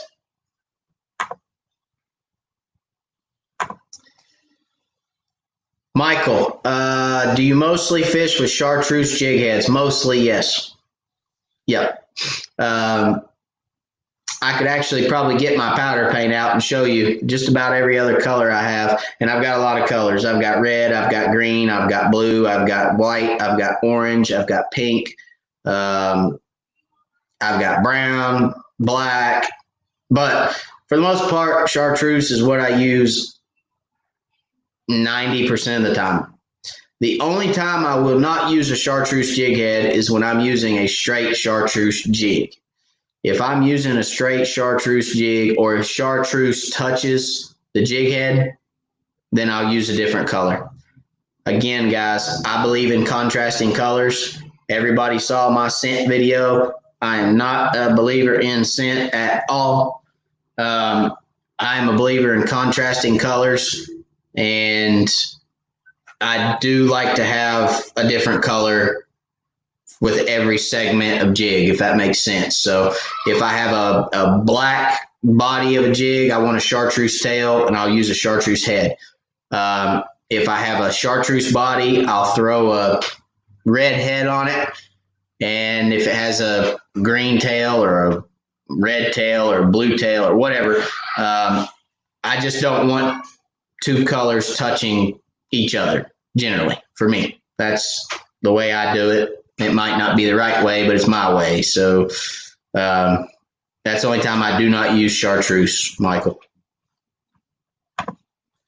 And I'll tell you, gray is a color. Silver is a color. So, to go back to these unpainted double cross jig heads, I will use an unpainted double cross jig head a lot, because gray is a color, guys. Silver is a color. And guess what color shad are? So I'll use that all the time. If I'm being lazy and don't feel like powder painting the night before and need some 16th ounce heads, I'll throw a pack of those in there and roll. That'll be what I use the next day. So.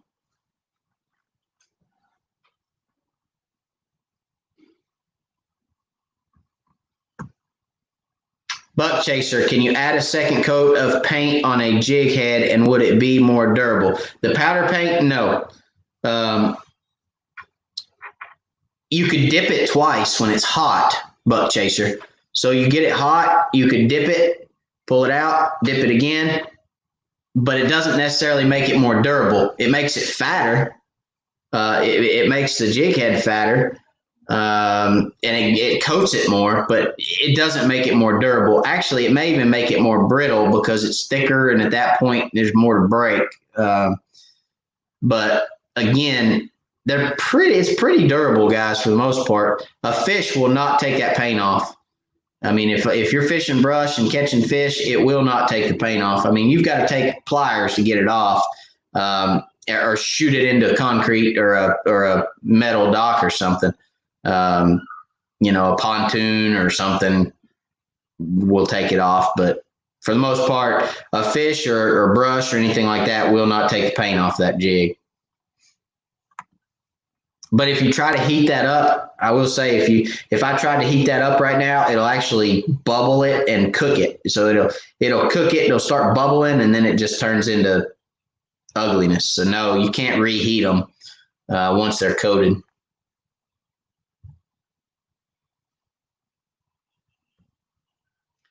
Shawn said, doesn't stink, but any drips will be there forever. They have a bunch of chartreuse polka dots in the bottom of the oven. That'd be good. I'm sure my wife would love that.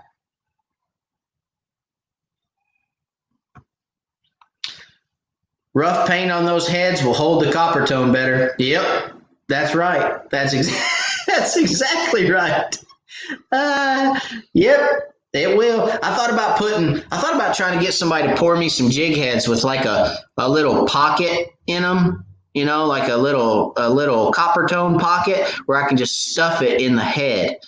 if I could get me a little, or maybe I could get a 1/8 drill bit, like a number 30 drill bit, drill a little hole and then just stuff it with copper tone. I could do that. That would work. I'd catch fish too. Guaranteed catch fish. No doubt. That's pretty funny. Larry Merrick said, good one, Ashley. It was a good one. I like that. Sean Bradford, what are your side image settings on your Lowrance unit? Ooh, that's a good question, Sean. I actually, I think I have a picture of them. Or several pictures of them. Oh, I do.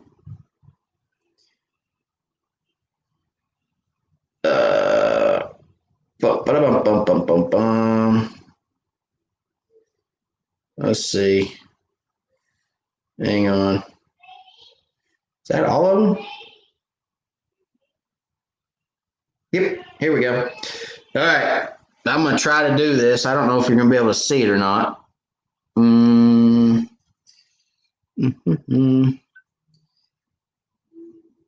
You can kind of make it out there. All right, so in my sonar, I've got noise rejection off, surface clarity off, my scroll speed set to normal.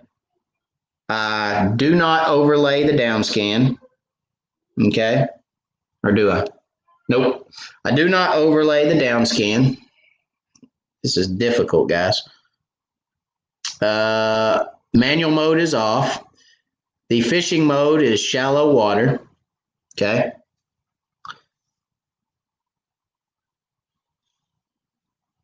Sorry. All right, let's go to the next one.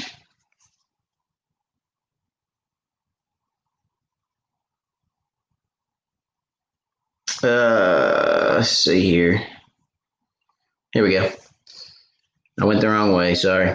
Here we go. All right. Contrast. Come on.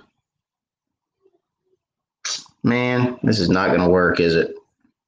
All right, I'm going to read this off because obviously this isn't going to work. Contrast is 69%. I run 455 on my kilohertz for my frequency. The structure surface clarity is off. The noise rejection is turned on. I do run noise rejection. And then turned off. So there you go. That's all of my settings for my side imaging on my Lowrance. That's how I run it. And Sean, if you want to email me at that email that I put in the comments, I'll send you those pictures so you can look at them so that you can get the settings. But that's what I run.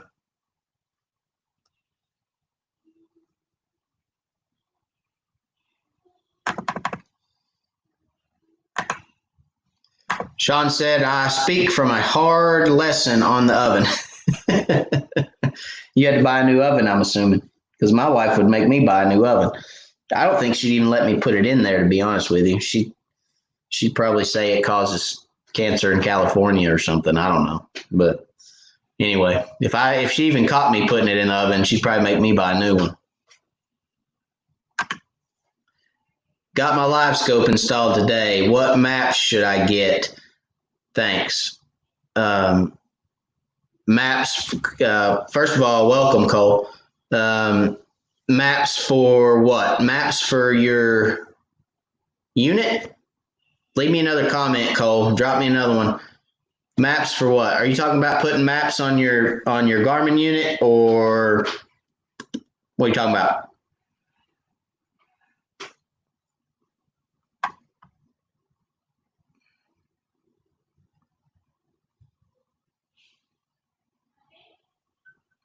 All right, guys, so we're going to do something a little bit different tonight for those that stuck around.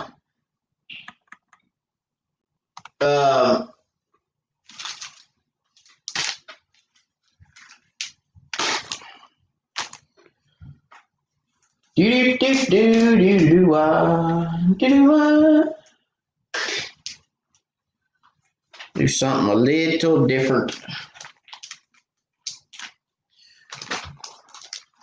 Cole, don't forget, drop me another comment with what you're talking about there on the maps, and I will answer your question, sir. While I'm waiting, I'm going to do this. We're going to give away some bonehead baits, guys. A couple packs of bonehead baits. Got white and chartreuse, and got slick, which is kind of a monkey milk. And white and chartreuse stump bugs. We're going to give these away. I've kind of been sitting here thinking how I want to do this. I think what I'll do, I'll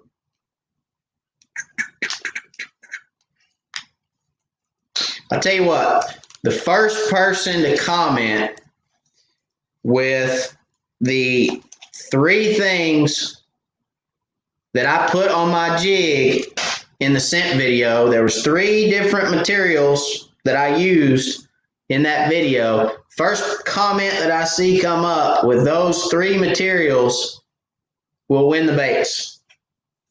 And I will mail them to you. And I'm going to sit here and just do.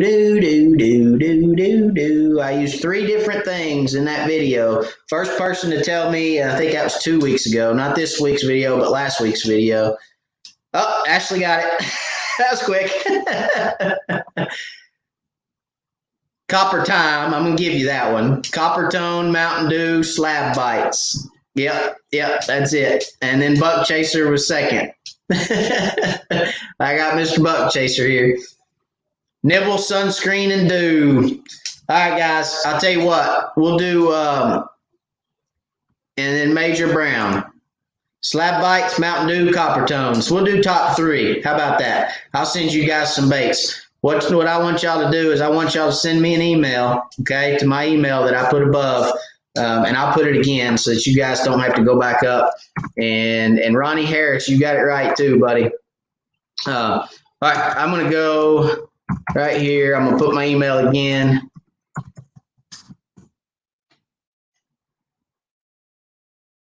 Send me an email with your addresses, and I will shoot you some bonehead baits, okay? I appreciate you guys for watching. I appreciate everything y'all do for the channel.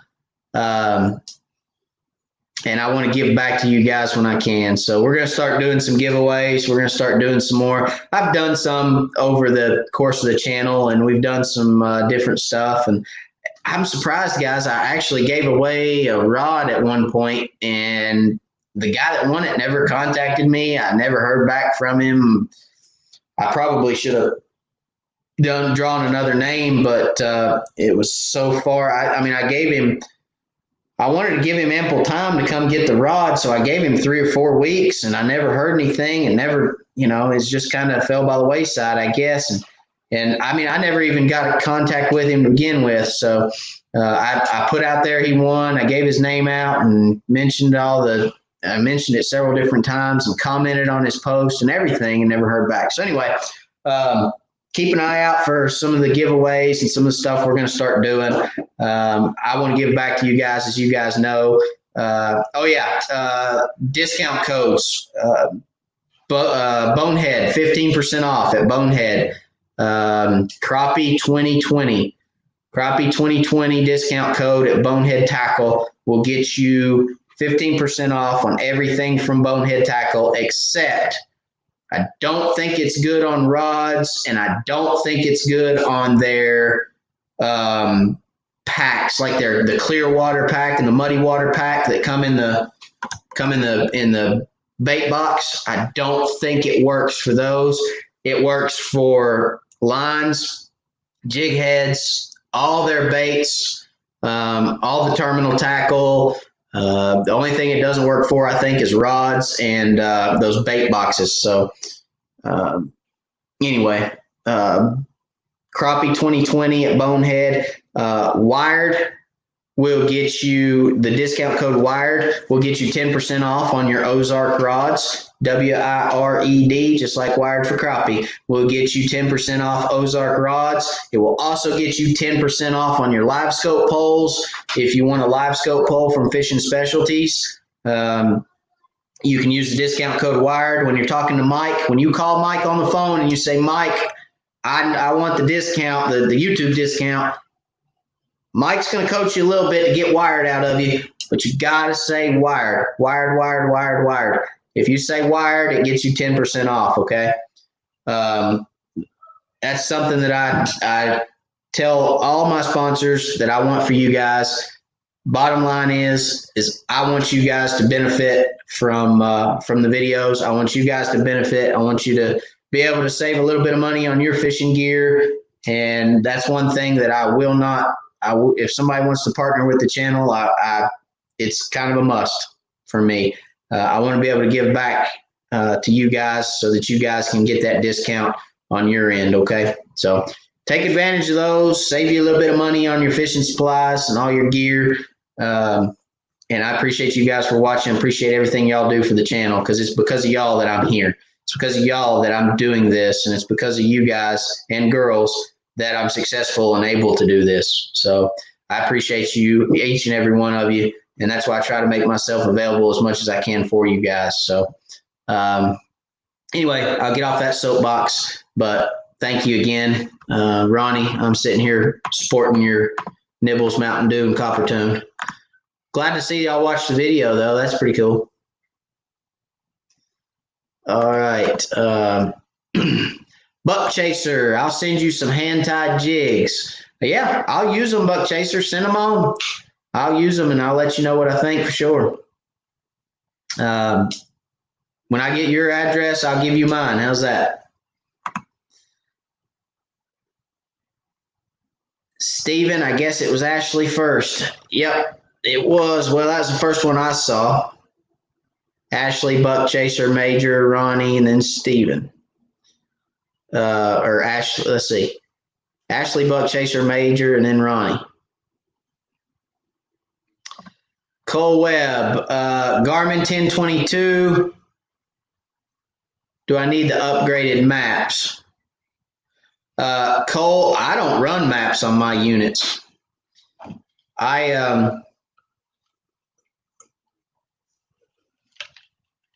Sorry, I had a tickle. Had a tickle coming on. I don't use the map on my unit because I use it for live scope. That's all I use it for. To answer your question, the 1022 comes with the Garmin map, I believe, and I do know on my Garmin unit, I like the map. It's very detailed. It's very good. It's accurate. I probably would run the Garmin map if it was me, Cole. Unless you just see something, I don't know what part of the country you're in, but if you're in East Tennessee, I'd run it. It's pretty accurate. So I'd run what they've got. Of course, Garmin owns Navionics now. So, you know, they're going to integrate the Navionics stuff into their map, and it's going to be comparable to Navionics. So I'd probably run what's in it.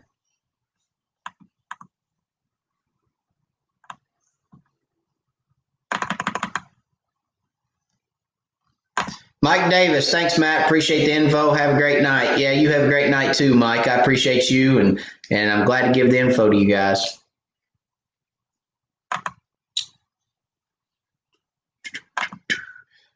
Sean says, didn't work on apparel either. I guess you're talking about the Crappie 2020 at Bonehead. It might not work on apparel. I know it works on terminal tackle, all your baits, and your line. But beyond that, I'm not real sure. I guess I should probably go try the discount myself and see what all it works on and what all it doesn't. But if it doesn't work on apparel, I'm going to get that changed. That's going to tick me off. So I'm going to call them and I'm going to tell them, hey, I'm sitting here wearing this stuff. People are going to want to come get it. You know, they need to be able to get it too. So I'll see if I can get that changed, Sean, if that's the case. But I'm going to go try it when we get off here. Thank you for letting me know.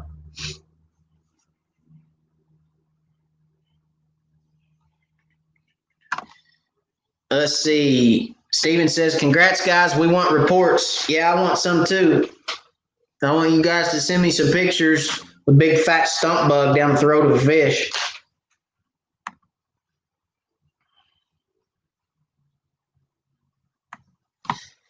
Ashley says, I've actually never used them, Steven. I'm a crappie magnet man myself, but I definitely fish them. Matt sure has proved them in the videos, but Norris is different in everything it seems. Lots of laughs. You put a stump bug in front of a fish on Norris, Ashley, he's going to eat it. I can tell you that right now. But they're gonna eat crappie magnets too, that's for sure. And crappie magnet makes a good bait, guys. I'm not gonna say they don't. I'm not gonna bash anybody. Crappie magnet makes a good bait. But I like my stump bugs. I really do. They're good baits, and you know, they're proven. That's for sure. So. And Ashley, I think we're supposed to fish together. Let's see, when are we fishing together? The 11th? Next month sometime. We're fishing together next month sometime, and we'll see if we can't change your mind.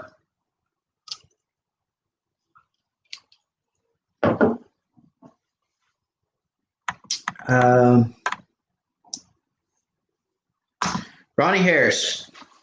Got my first dock shooting rod for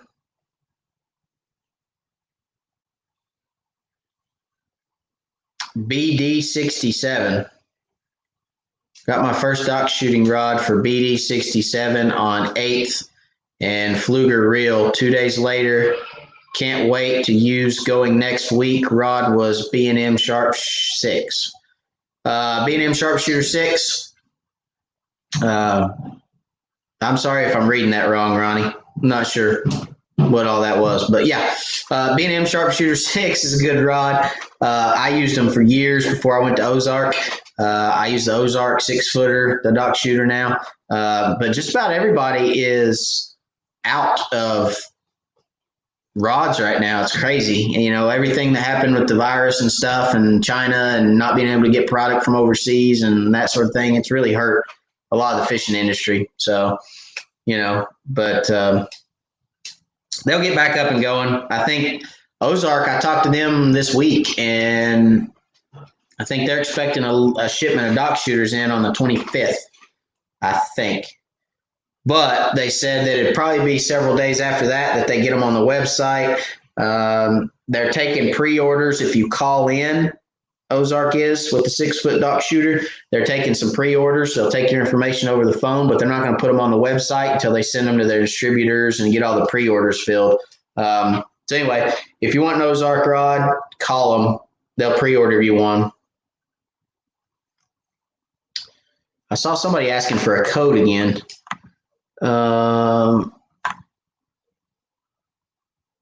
Thanks for the musts, Matt. You're welcome.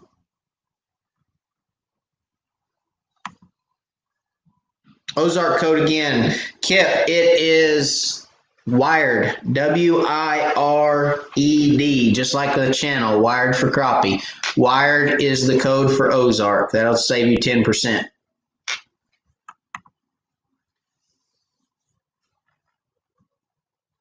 Cole Webb, thanks. That answers it. Love the show. And we love that you're here, Cole. I appreciate you, buddy. Thanks for the question.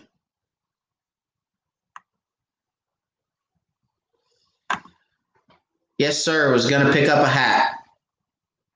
Oh, yeah, the discount. I'll figure that out. I'll call tomorrow. Actually, I wish I would have known that today. I talked to him today. But I'll call him tomorrow and figure out what's going on with that. That stinks. So I'll figure it out.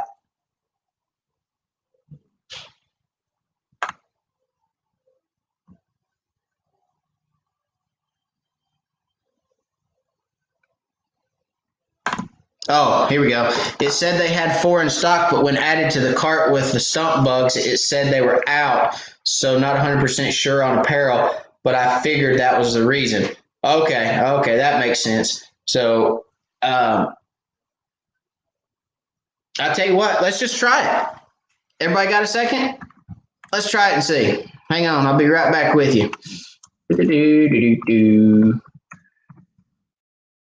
I know you guys can still see me. I just can't see you guys. Now I can. I can share my screen with you guys. We're going to share this screen. And we are going to rock this thing. Doink. That's what I see. That's what I see when we're on here. That's my screen. All right. Doink. Bonehead tackle, guys. Whoopity-doo. All right, let's try this apparel out. Bonehead gear. Let's see. Let's just try one of these limited edition hats. If it'll do it on limited edition, it'll do it on anything. Let's add one of these. Let's add that. And let's add, I saw one other thing that I wanted to add. Oh, let's add that pink shirt. It's not pink, it's coral, guys. Look at that. Doink. Oh, I guess we should add a size, huh? Let's add a medium. All right, let's run to the cart. All right, so we got about $35 in the cart, and we'll hit proceed to checkout.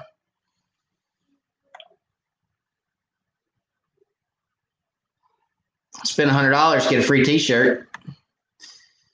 All right, there should be a place for a code. Is it gonna make me put everything in before I put a code in? Oh, have a coupon. Here we go. Click here to enter your code. Let's see. Let's do Crappie 2020.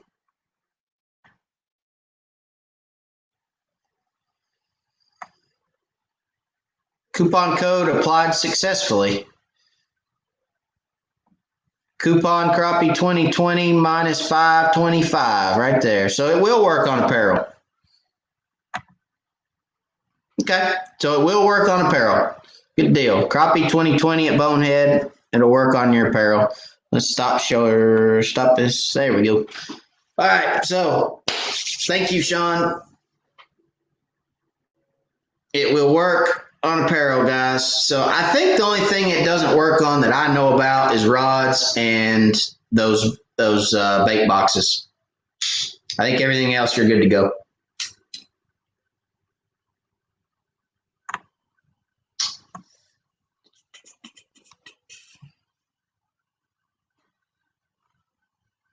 Oh, Ronnie, that's what it is. Birthday. Got you. Well, happy birthday.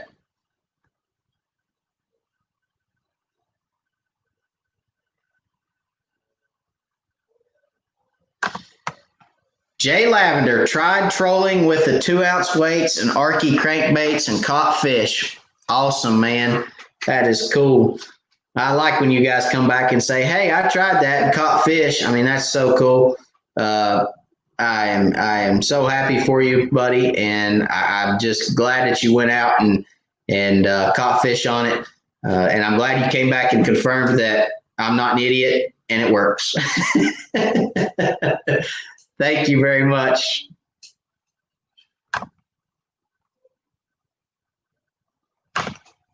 Ashley, thanks for the giveaway, Matt, and all you do. I literally learn every video. You're like a Crappie version of Google. God bless. Thank you, Ashley. I'm a Crappie version of Google. That's pretty good. I like that. I'm Krugel or Goopy. I'm Goopy. Yeah. That's pretty good. Thank you, Ashley. I appreciate that, buddy. Thank you for the kind words.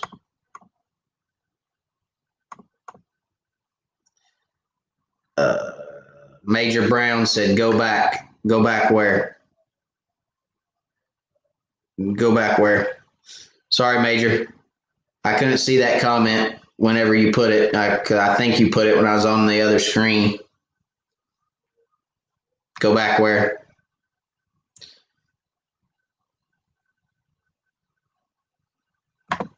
Shawn said, I don't know. Good deal. I will be getting some hats. Shawn, the hat you chose probably was just out of stock. That's probably why it said that.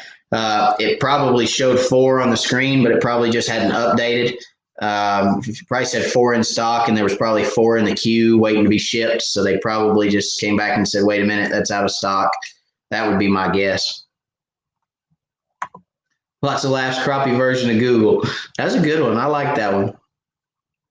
I'm gonna tell my wife about that one. Actually, that's pretty good. I like that. Thank you. All right, we've been on for hour and 54 minutes. Wait a minute, Major Brown. Never mind. It was for coupon code, and yes, it works. Ordering 2 hats now. Cool. Thank you, Major. I appreciate that. Glad it works, guys. I'm glad you guys can get some discounts and save you some money. So again, that's a big thing for me. I really want to be able to give back to you guys. I've always wanted to give back to you guys. That's why I started the channel, is just to be able to share my knowledge, the little bit that I have, and help you guys be more successful, more efficient on the water. And like I said, anybody that wants to partner with that mindset and that concept, I'm more than happy to partner with them, but they're gonna help give back to you guys as well. That's a stipulation of mine, is I want them to be able to give back just like I want to give back. So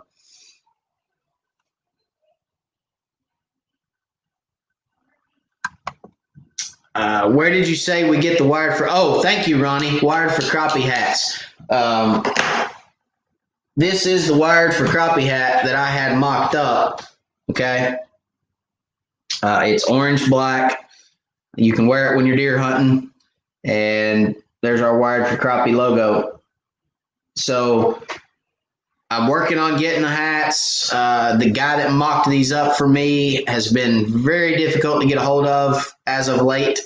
And I'm hoping I can get in touch with him in the next couple days and get an idea on pricing and get an idea on when he can get them done and all that good stuff. So I am working on it. I have not forgot about it. I promise I will get those done here in the next week or so, and I'll have some of those for you guys. There was a lot of people that wanted those hats, and they're really good looking hats. They're sharp, they fit well, and I'll get a price together as soon as I can. But thank you for reminding me, Ronnie, or not reminding me, but asking the questions so that I could inform everybody where we're at on that. So hopefully I'll have them by next week. I'll have something. So Shawn says, have a great night.